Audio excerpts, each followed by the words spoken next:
Jaya Radha Madhava Kunja Bihari.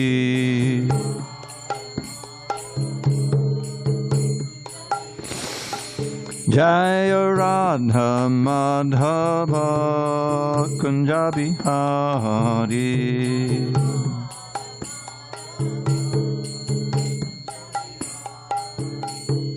Gopi Jana Vallabha Girivardhari.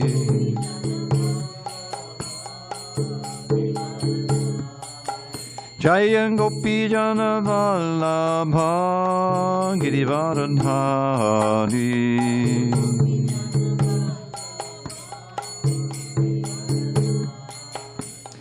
Yashodanandana Brajajana Ranjana.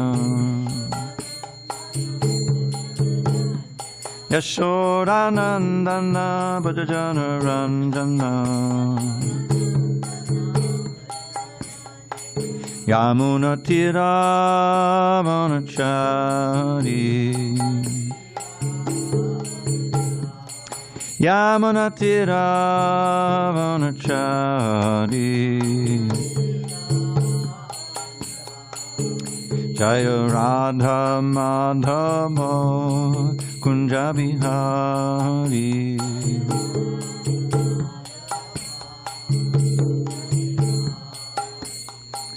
Hare Krishna, Hare Krishna, Krishna Krishna, Hare Hare, Hare Rama, Hare Rama, Rama Rama, Hare Hare.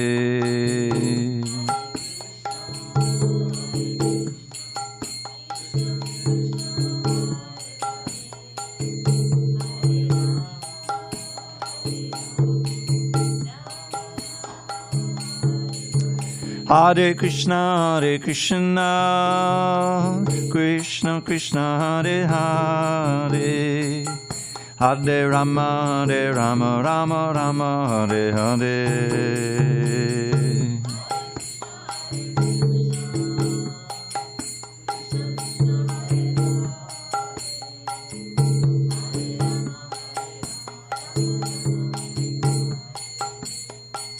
Jaya Radha Madhava Kunja Bihari.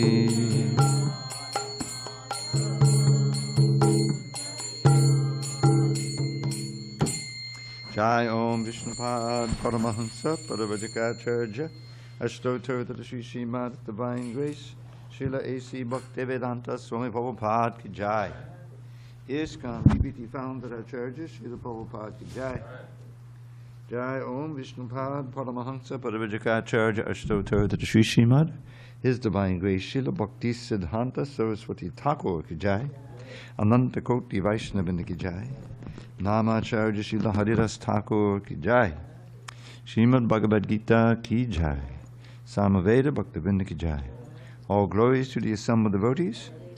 All glories to the assembled devotees. All glories to the assembled devotees. All glories to Sri Guru and Gauranga. Okay, give me a second here just to get the paraphernalia together. All right. 13. All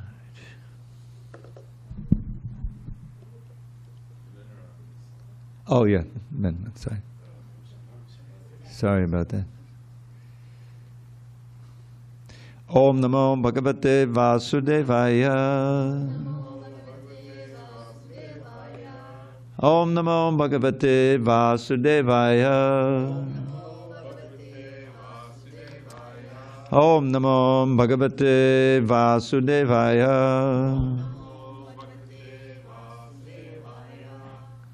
Okay.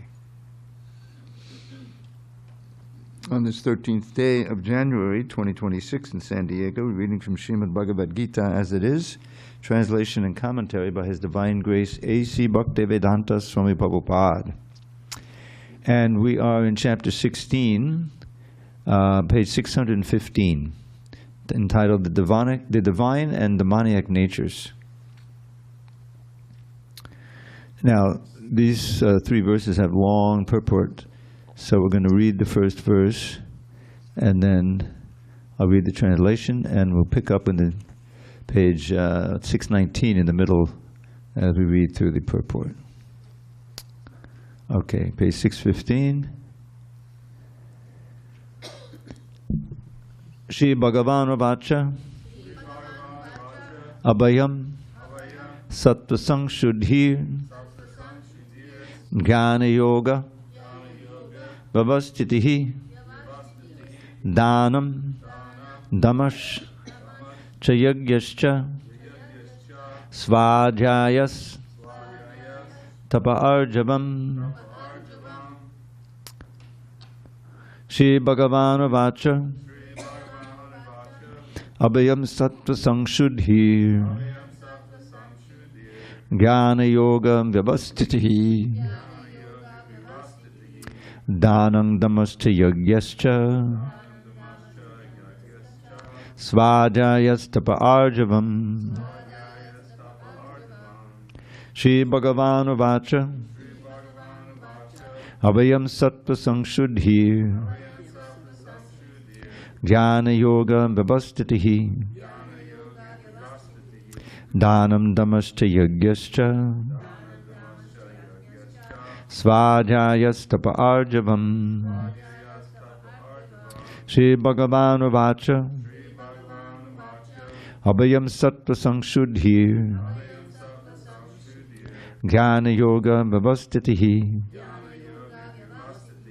Danam Damascha Yagyascha Svadhyayas Tapa Arjavam. Shri Bhagavan Vacha Abhayam Sattva Sangshuddhir Jnana Yoga Vyavastitihi Danam Damascha Yagyascha Svadhyayas Tapa Arjavam. Bhushan. Shri Bhagavan Vacha Abhayam Sattva Sangshuddhi Jnana Yoga Vyavastitihi Danam Damascha Yagyascha Svadhyayas Tapa Arjavam. Babu, you want to try? Shri Bhagavan Vacha Abhayam Sattva Sangshuddhi Jnana Yogam Vyavastitihi Danam Damascha Yagyascha Svadhyayas Tapa Arjavam. Hold on one second. Prabhu, Haribol, Hare Krishna, right here. Yeah, can you take the book and put it off the floor? Just put it on the stand there. This little book. Yeah, every holy book, we don't put it on the floor. You can put it on the stand. Oh, you didn't hear? You see that stand there? You can put it on there. Put the book on the stand. The little book. That's it. Yeah. That's it. That's it. There you go. Sorry. Okay. Shri Bhagavan Vacha Abhayam Sattva Sangshuddhir Jnana Yogam Vyavastitihi Danam Damascha Yagyascha Svadhyayas Tapa Arjavam. Asha. Shri Bhagavan Vacha Abhayam Sattva Sangshuddhi Jnana Yogam Vyavastitihi Danam Damascha Yagyascha Svadhyayas Tapa Arjavam. Anyone online? Oh, please, I'm sorry, go ahead. Shri Bhagavan Vacha Abhayam Sattva Sangshuddhi Jnana Yogam Vyavastitihi Danam Damascha Yagyascha Svadhyayastapa arjavam. Anyone online? If you can hear us, Kathy, I hope you feel better. See you Shri soon. Bhagavanu Vacha Shri Bhagavanu Vacha. Abhayam Sattva Samshuddhir Abhayam Sattva Sangshuddhir. Jnana Yoga Vyavasthitihi Jnana Yogam Vyavasthitihi. Dhanam Tamascha Yagyascha Dhanam Damascha Yagyascha. Svadhyayastapa Arjavam. Svadhyayastapa arjavam. Thank you, Vanessa. Very nice. Thank you. All right, I'm going to read just a word by word for the first verse, and then we'll read the whole translation and go on. Shri Bhagavanu Vacha, the Supreme Personality of Godhead, said, Abhayam, fearlessness, sattva sangshuddhi, purification of one's existence, jnana, in knowledge, yoga, of linking up, vyavasthitihi, the situation, dhanam, charity, dhammaha, controlling the mind, cha, and yajnaha, performance of sacrifice, cha, and svadhyayaha, study of Vedic literature, tapaha, austerity, arjavam, simplicity. Okay. Translation. The Supreme Personality of Godhead said, fearlessness, purification of one's existence, cultivation of spiritual knowledge, charity, self-control, performance of sacrifice, study of the Vedas, austerity, simplicity, non-violence, truthfulness, freedom from anger, renunciation, tranquility, aversion to fault-finding, compassion for all living entities, freedom from covetousness, gentleness, modesty, steady determination, vigor, forgiveness, fortitude, cleanliness, and freedom from envy and from the passion for honor. These transcendental qualities, O son of Bharata, belong to godly men endowed with divine nature. Okay, so we're going to go through. We got as far as the middle of page 619, sacrifice. Sacrifice. All right, we'll read about sacrifice. Sacrifice is another item to be performed by the householders. So these different qualities are meant for different members of the varnas or the social strata. Sacrifice is another item to be performed by the householders because sacrifices require a large amount of money. Those in other orders of life, namely the brahmacharya, vanaprastha, and sannyas, have no money. They live by begging. So performance of different types of sacrifice is meant for the householders. They should perform Agnihotra sacrifices as enjoined in the Vedic literature. But such sacrifices at the present moment are very expensive, and it is not possible for any householder to perform them. The best sacrifice recommended in this age is called Sankirtan Yajna. Yajna means sacrifice. Sankirtan is congregational chanting of the holy name. This Sankirtan Yajna, the chanting of Hare Krishna, Krishna Krishna, Hare Hare, Hare Rama, Rama Rama, Hare Hare, is the best and most inexpensive sacrifice. Everyone can adopt it and derive benefit. So these three items, namely charity, sense control, and performance of sacrifice, are meant for the householder. Om Jnana Timirandasya Jnanandana Shalakaya Chakshur Urmilitam Mena Tasmai Shri Gurave Namaha. I was born in the darkest of ignorance, but my spiritual master, Srila Prabhupada, opened my eyes with the torchlight of knowledge. I offer my humble obeisance unto him and all members of Shri Parampara. So this chapter, just to review, is the divine and demoniac nature. So he begins by describing the divine nature. And the divine nature here is a list of qualities that those who are on the path of bhakti yoga or upliftment, they'll practice. And he begins with fearlessness, purification of one's existence, cultivation of spiritual knowledge. These are meant for the sannyasis. Sannyasis are renunciants. There's four social strata. You have the brahmacharya, with celibate students in the home of the guru. Then you have householder life, and many brahmacharis entered the household life. And they're meant for the next charity, self-control, performance of sacrifice. Those are meant for the grihastas, or the householders especially. And we just finished with the sacrifice there. And then we're going to read about the further study of the Vedas, austerity, simplicity. This is meant for brahmachari, so we'll read about them soon. But here Prabhupada emphasized this sacrifice, this Sankirtan Yajna. Now it's not only meant for the householders, but it's universal. There's a wonderful verse in the 12th canto of the Srimad Bhagavatam. There's a whole list of the disqualifications of this present age. This is called the Kali Yuga. Kali Yuga is the fourth of the four yugas or ages in each round of Chatu Yugas.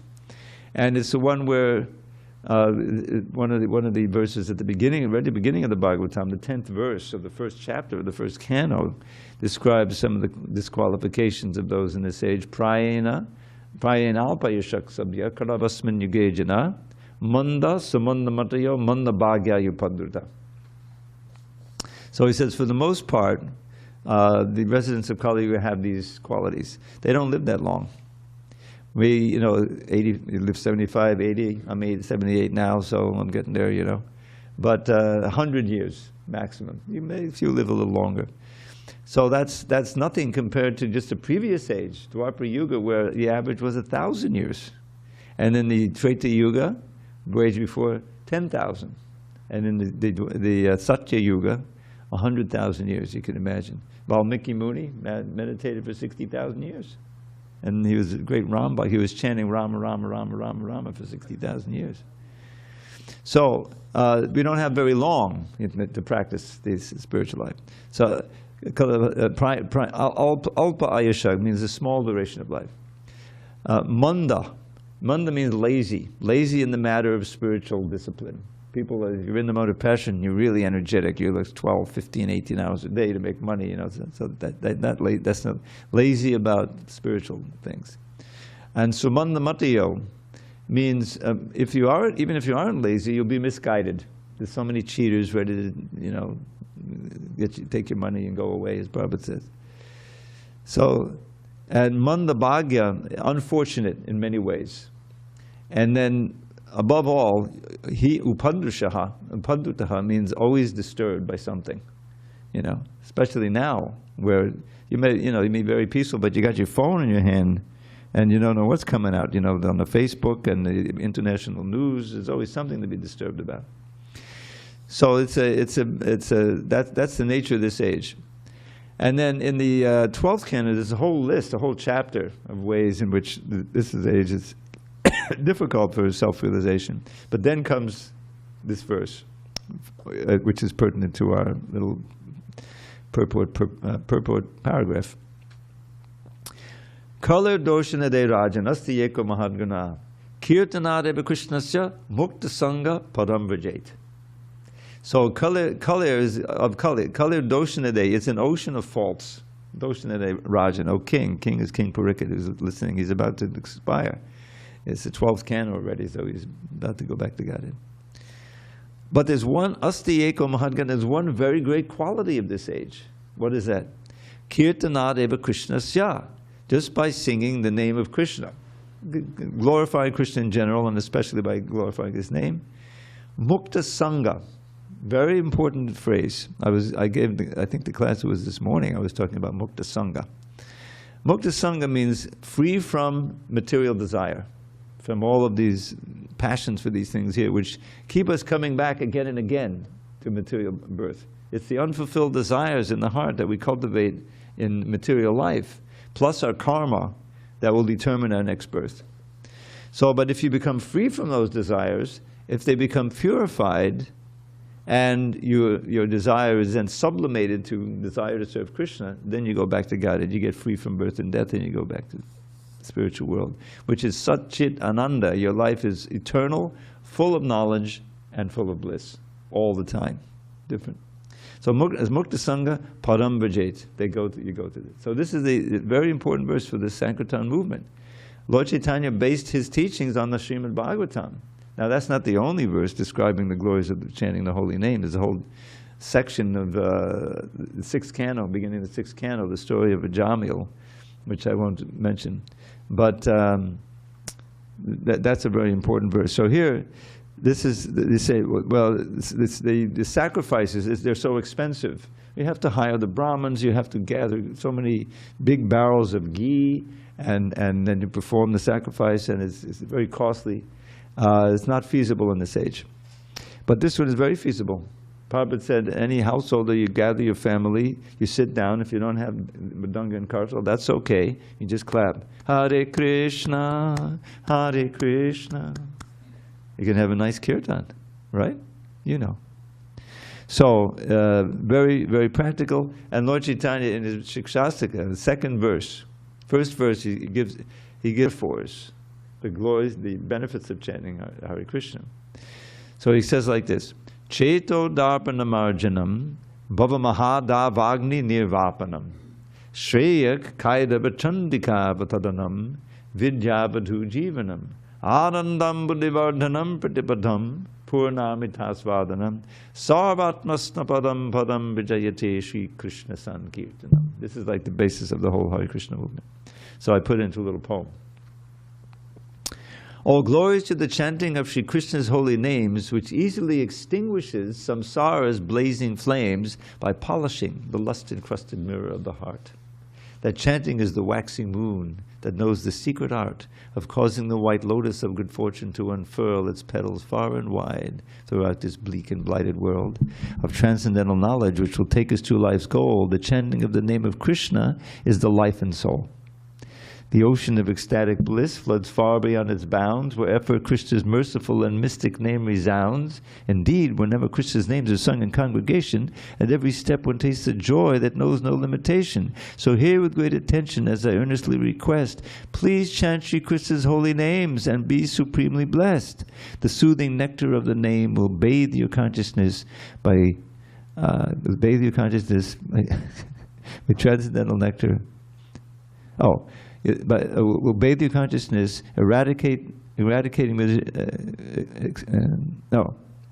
bestow pure love for Krishna and eradicate distress. I'm sorry, I forgot the last line. So this is it sounds like, yeah, right, come on, that sounds exaggerated. No, these are the words of God in the form of Lord Chaitanya Mahaprabhu. He's non-different from Krishna, and he's giving the verse that describes the glories of chanting the holy name. So this is what all of his followers have done in terms of preaching the process of bhakti. The process of bhakti can be very complicated, but can also be very simple. If someone simply takes up this chanting, this is the most important first step, because right away, first of all, there's this truth about the holy name that's completely inconceivable, but it actually is a fact, that the name of Krishna is non-different from Krishna himself. Who can fathom that? But if you chant and hear with attention, even if you don't know, have your mind, you never heard of Krishna before, it will have its effect on you. You'll become peaceful, become joyful. The point was, you want to do it again. You won't want to stop. So that simplifies the whole process. It simplifies the whole process. And that's what Prabhupada is saying. This is the yajna that all of us, we can practice. It's very practical, both congregationally and individually, to chant. And it's the first and very essential step in Bhakti Yoga. So these items, you're talking about the householders, but everybody can perform this yajna and is encouraged to do so. All right, I'm going to read on here. So then he's going to talk about the duties of the brahmacharis. Then svadhyaya, Vedic study, is meant for brahmacharya, the student life. Brahmacharis should have no connection with women. They should live a life of celibacy and engage the mind in the study of the Vedic literature for cultivation of spiritual knowledge. This is called svadhyaya. Tapas, austerity, is especially meant for the retired life. So there's one paragraph for the brahmacharis. Then you have so it's brahmacharya, grihastha, sannyas. No. Brahmachari, grihastha, vanaprastha, and sannyas. So that's the vanaprasthas. Tapas or austerities, especially meant for retired life. That's the vanaprasthas. One should not remain a householder throughout his whole life. He must always remember that there are 4 divisions of life: brahmacharya, grihastha, vanaprastha, and sannyas. Vanaprastha really means living in the forest, because that's the way it's usually done. But it just means retired. So after grahastha, household life, one should retire. If one lives for 100 years, he should spend 25 years in student life, 25 in householder life, 25 in retired life, and 25 in the renounced order of life. These are the regulations of the Vedic religious discipline. A man retired from household life must practice austerities of the body, mind, and tongue. That is tapasya. The entire varnashram dharma society is meant for tapasya, austerity. Without tapasya or austerity, no human being can get liberation. The theory that there is no need of austerity in life, that one can go on speculating and everything will be nice, is recommended neither in the Vedic literature nor in the Bhagavad Gita. Such theories are manufactured by show-bottle spiritualists who are trying to gather more followers. If there are restrictions, rules, and regulations, people will not become attracted. Therefore, those who want followers in the name of religion, just to have a show only, don't restrict the lives of their students, nor their own lives. But that method is not approved by the Vedas. So, this is, yeah, anyone can chant Hare Krishna, but then there's a question of how quickly you're going to traverse the path of devotional service. Bhakti is a marga. Marga means a path. And as in anything, suppose you want to become a skilled violinist or something, right?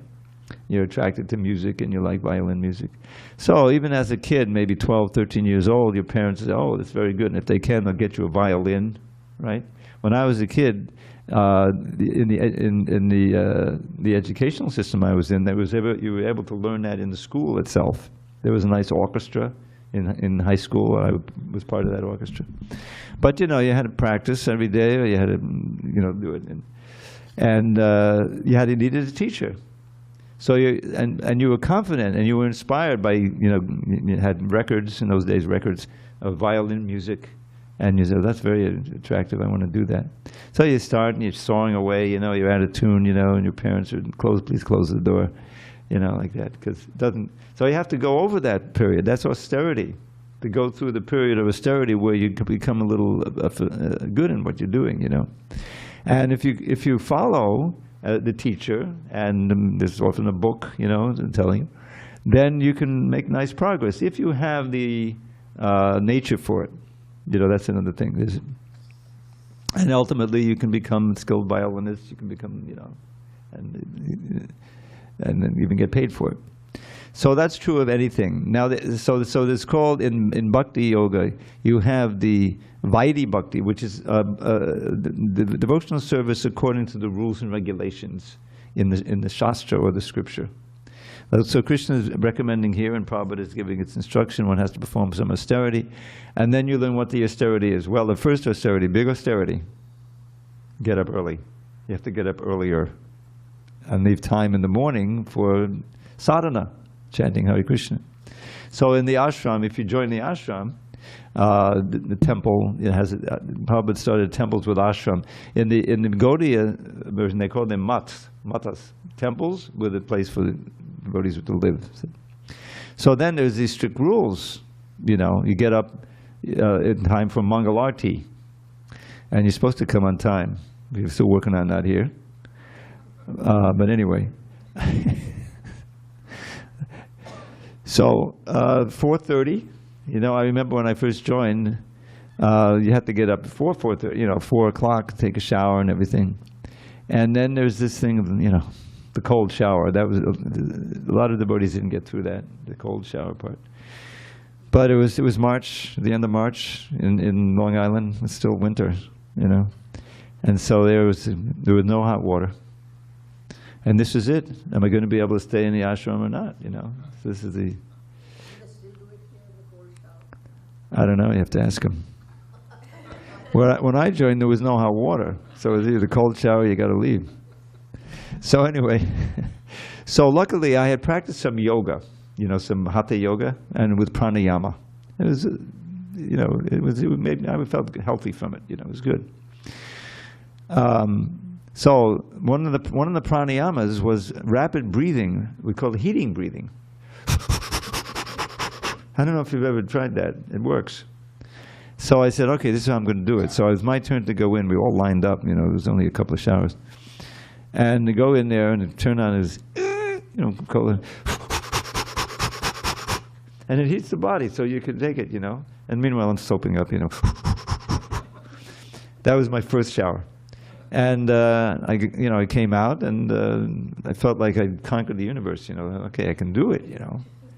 So anyway, but there are tests, and nothing that's beyond human ability, but it is a challenge. And what is the purpose of that? Well, you read about the benefits of bhakti.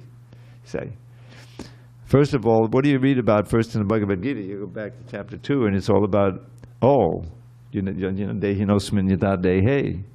That you've been transmigrated. You believe in transmigration of the soul? Just think of your own life right now.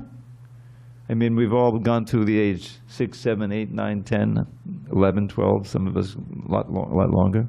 And we can think back. I remember a few things from when I was 7 and 8, and when I was 5, I was in the hospital for a while. Boy, that stuck in my mind. So, but we had different bodies, little bodies, minds are different, everything is different.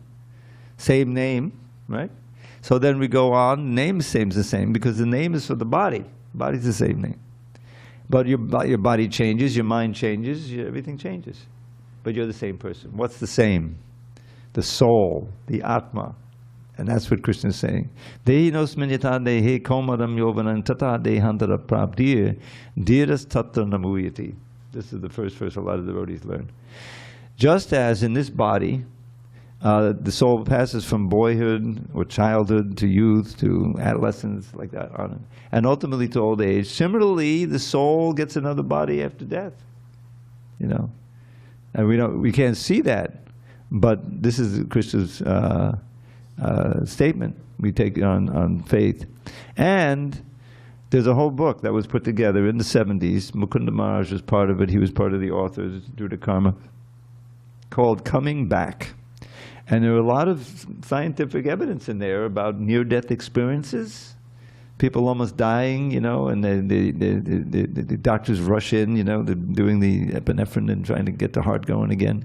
And the person is at the ceiling in the subtle body watching the whole operation. Doesn't happen every time, but it happens frequent enough that books have been written about it. And he comes back and says, I saw the whole thing. And he names the doctors who were doing the thing. Yeah.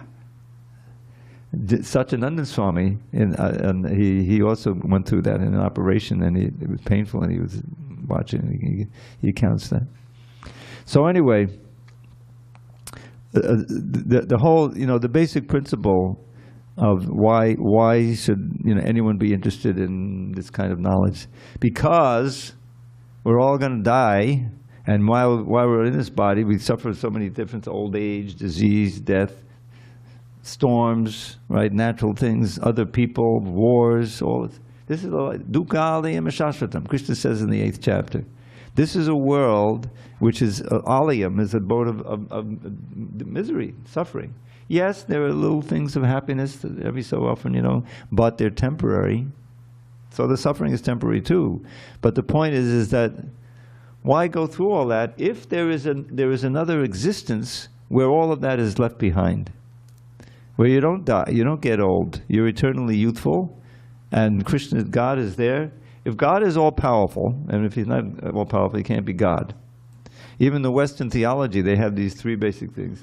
He's omnipotent, omnipresent, and omniscient. And I heard another one gave it, I'm the benedictory or something, I'm the beneficent. In other words, He's the best friend of all. So, all-powerful, all present everywhere, and knowing everything. Compare that to us. Not nearly like that, right? But we had a little knowledge, and we lived for some time. But, so, Satchidananda, that's the short way of saying it. Full of knowledge, eternal, full of knowledge, full of bliss. Satchidananda. Ishvara Parama Krishna Satchidananda Vigraha. Right at the beginning of Brahma Samhita part. This is the first verse, very famous. Lord Chaitanya saw this as authoritative. He had copied it, brought it back, and he circulated amongst his devotees. It's become Shastra, recognized as Shastra. So this is the Ishvara Paramaguru, the supreme controller, God, is Krishna.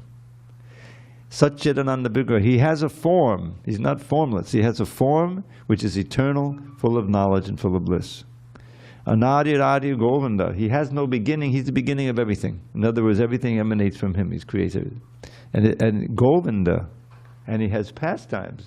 You know, he's the delighter of the cows and the senses. This hints at his Vrindavan leader. Sarva Karana Karanam. He's the cause of all causes. How do things happen? It's absolutely crazy to think that all this came about by chance. Somehow or other, there was a big bang, right? Isn't it still the Big Bang theory? Go out there and get a pile of rocks and blow them up and see what happens. You're not going to get anything useful. So there's intelligence everywhere. It's the sign of intelligence. We see it around us here, of course, and our own body is such a complicated machine, so many amazing things. The brain, of course, there's intelligence behind it. That intelligence is God's intelligence. By the way, I made up a new word. I think we can use it. You know how this is a word. I mean, you're all familiar with podcasts now, right? Everyone has a pod. People do different things online. So I was thinking, well, this is the Bhagavad Gita. It's not a podcast. It's a Godcast. Isn't it? Yes. This is Krishna speaking to us through the book. You can use it. You don't have to it's a copyrighted word, but you can still use it. I don't mind it. Anyway, let's go on. So where were we? We did the first 620. We did the first paragraph, right? Yes, yes. As far as the Brahminical quality of simplicity is concerned, not only should a particular order of life follow this principle, but every member, be he in brahmachari, ashram, grihastha, ashram, vanapasta ashram, or sannyasa ashram, one should be very simple and straightforward. Now, Prabhupada coined this phrase, which has become covered. Simple living and high thinking. This is life, Don't complicate your life, but learn the Shastra, study the Bhagavad Gita, but make your life as simple as possible, and leave time, as much time as possible for the sadhana, live amongst devotees, and go back to Godhead. Ahimsa, famous ahimsa, Gandhi made it famous, means, ahimsa, nonviolence, means not arresting the progressive life of any living entity. One should not think that since the spirit spark is never killed even after the killing of the body, there's no harm in killing animals for sense gratification. People are now addicted to eating animals, in spite of having ample supply of grains, fruits, and milk. There is no necessity for animal killing. This injunction is for everyone. When there is no alternative, one may kill an animal, but it should be offered in sacrifice. At any rate, when there is an ample food supply for humanity, an ample vegetarian food supply for humanity, that's been revised.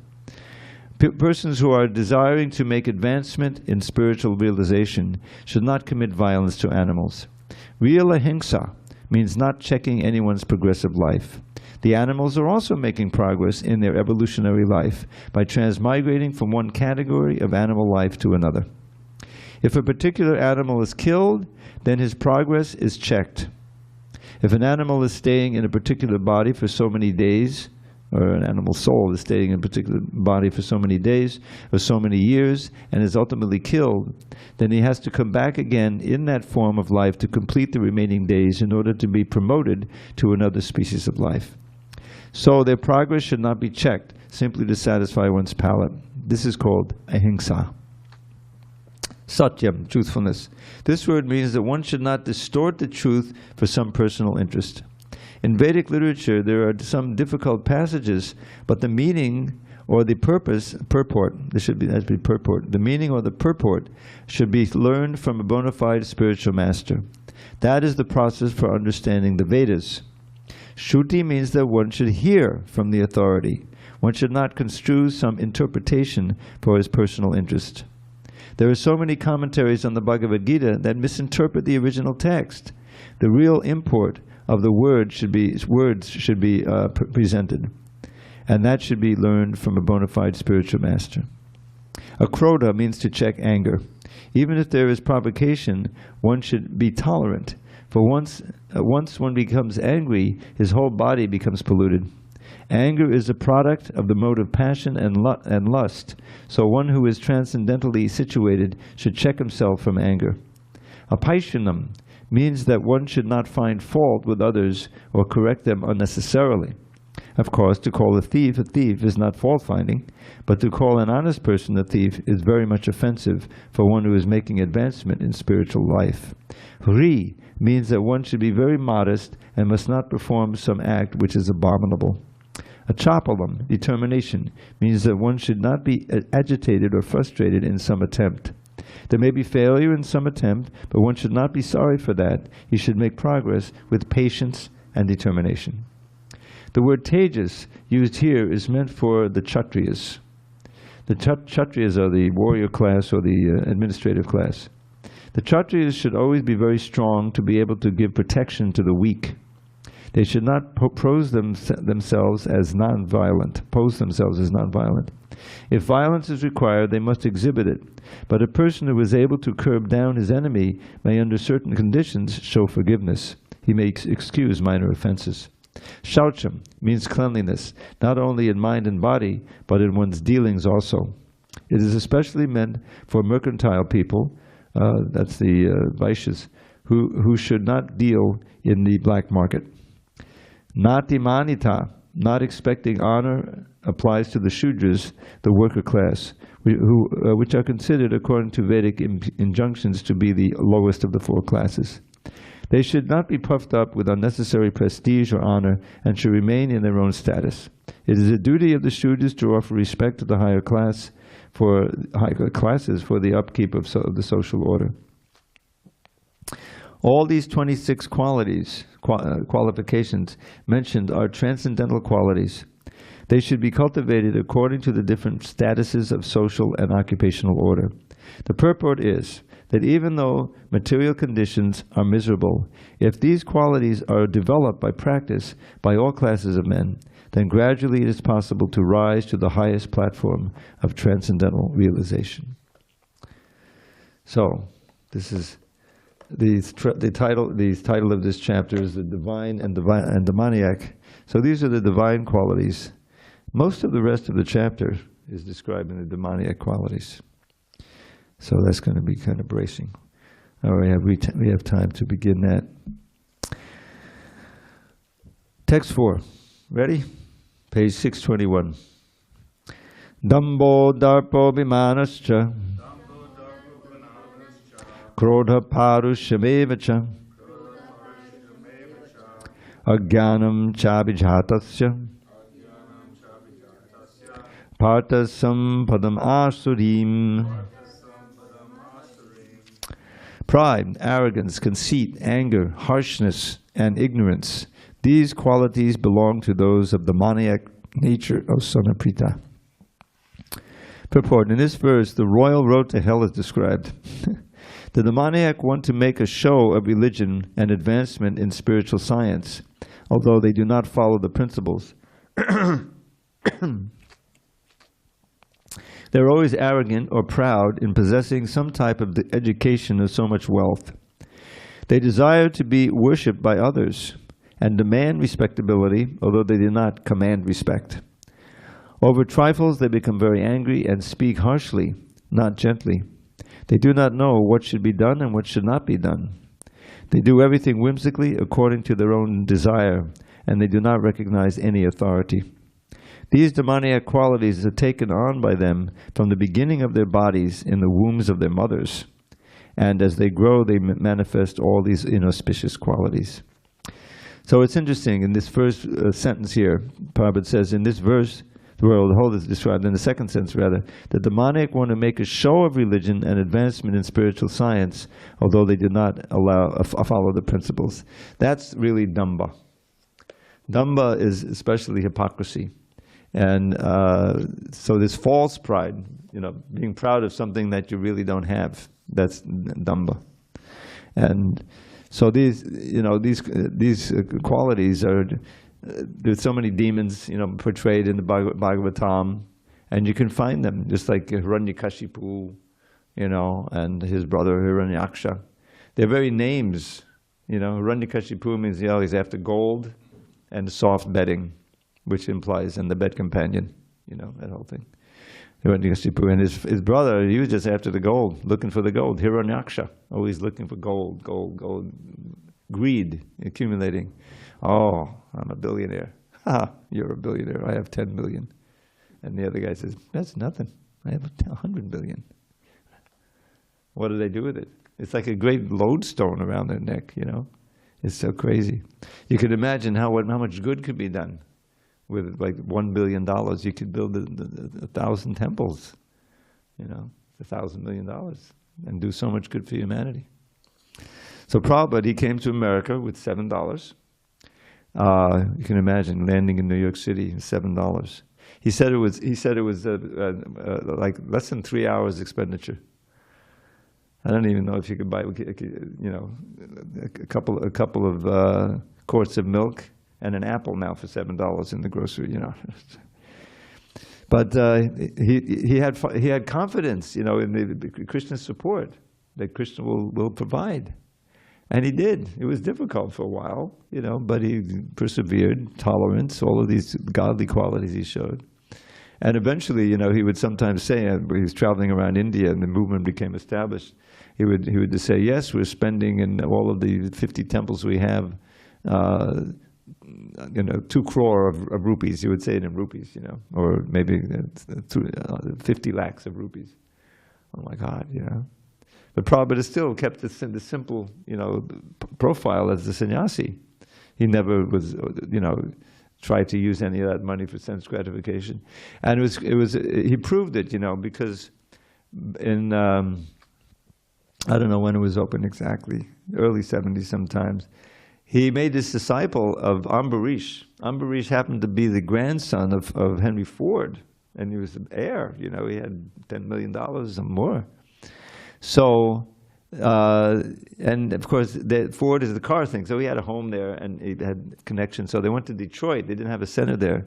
And it was very interesting, the daughter of Walter Reuther, you made that name may not ring a bell to you. He was the main organizer of the auto workers union, So the daughter of the auto workers union leader and the grandson of Henry Ford, they chipped in to buy that first temple. And Prabhupada was so skilled. It was a very nice house, in Detroit, a mansion, but the area had kind of gotten, it was more like a slum around it, So anyway, Prabhupada got it for $100,000. Something was worth a lot more than that. It's still there. And he could have retired there, or he could have stayed in L.A., In fact, he was planning to stay in L.A. He stayed there for 8 months. He didn't stay anywhere else for that long, 8 months, because he had a wonderful, community of devotees there. It was well managed. He had good, and he could write peacefully, But something happened in Krishna's arrangement. I won't get into the details, but Prabhupada eventually took it that Krishna told him, "I want you to preach in India, to go back to India." So he started the Sankirtan party, a traveling Sankirtan party. Some devotees from each temple, Giriraj Swami was on it, and Yamuna. It was wonderful, and they started going in India, and that's where they had these big Pandal programs. In Bombay, they had thousands of people coming to this big area. I visited it, and I forget what year I went to India, visited Chowpatty. So, and Prabhupada, he started this program of making life members. You could get a full set of books, and you can stay for 4 days in any temple around the world, and people would give 1,000 rupees or something. So he raised the money, but he never hoarded it. We got money, let's print the books, build the temples. Donations would come. So now the magnificent TOV temple is being built, the Temple of Vedic Planetarium in Mayapur. And supposed to be next year, supposed to open. So you can look forward to it. Okay, so it's a little late. If there are no final questions, we'll end with a little poetry meditation. We had our first verse of the Shikshastika. But let's see. Oh, here's a nice verse. It's a prayer by Sarvabhauma Bhattacharya. Now, he was a great scholar, and he was an impersonalist that Lord Chaitanya converted to Vaishnavism, to Gaudiya Vaishnavism. So he wrote 100 verses. I think it's through Shloka Shatakam when he was with Lord Chaitanya. So this is one verse. Now it's very simple meter. Anyone can learn this meter. Every verse, every syllable is long. But it's a wonderful meditation on Krishna. He says, Barha pidam maurau bimran bangsi nadan natan ban nana kalpa shri sampanno gopastri bisamvita netranandam kurvan Krishna tamba viksheta sarve kamak sampadyerat asmakam vidyasina. Decked with crown of peacock plumes, enchanting songs with flute you sing, wearing lovely ornaments while standing in the gopis' ring. Dear most Krishna, eyes delight if you will kindly glance our way. All our heart's desires will be fulfilled on this most blessed day. So now we're going to adjourn for the kirtan. Now when you see Giridhari there, you can remember this verse and pray within your heart. Oh, please glance at me. And he's glancing at you. He's looking right at you. So this is the blessing of deity worship. Okay, all glories to Srila Prabhupada. Hari Hari Bol. We'll resume tomorrow for those who are interested.